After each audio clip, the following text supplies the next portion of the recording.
Having thought a little bit about identity more broadly, I want to bring it back to us on this video together. When was the first time that you felt like a scientist? Where would you put yourself if you could drive one of these little stars around and put it on the map? Was it in middle school? Have you ever felt like a scientist? Was it not until you got to college or university?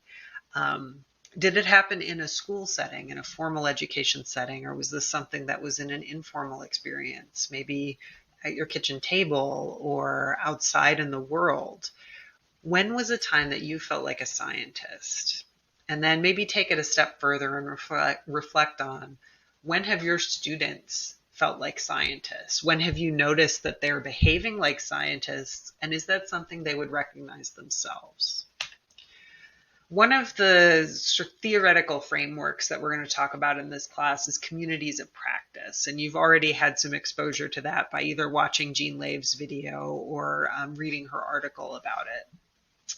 But just to sort of summarize, in this conceptualization, learning is changing your identity. It's changing who you are, the group that you belong to.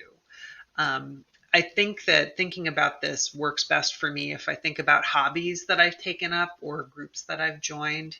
You start out being on the edges of this community and just sort of getting your feet wet and not really knowing the language that they speak, right? Not knowing the norms, the customs, not knowing everything. You're trying it out. You're like a baby, right? You're just experimenting with the world and seeing what is accepted by this group and what is like, oh, maybe you don't want to be doing that. As you gain knowledge, you're moving from the edges of this community closer towards the center. And if you keep pursuing becoming this person that you are, or if you keep learning this, you end up being central and being someone who can be that old timer to greet the newcomers and sort of bring them in and start them on this journey towards the center.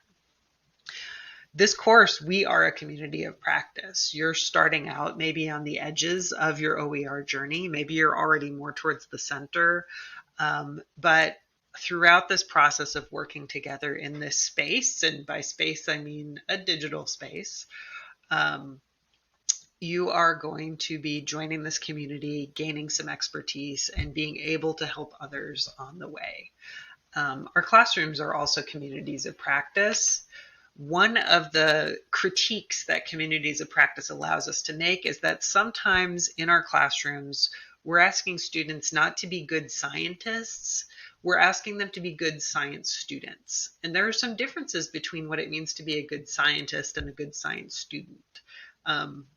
Good science students are good at memorizing information and repeating it. Good scientists are creating new information through research. They are making things become known that did not have anything about them before.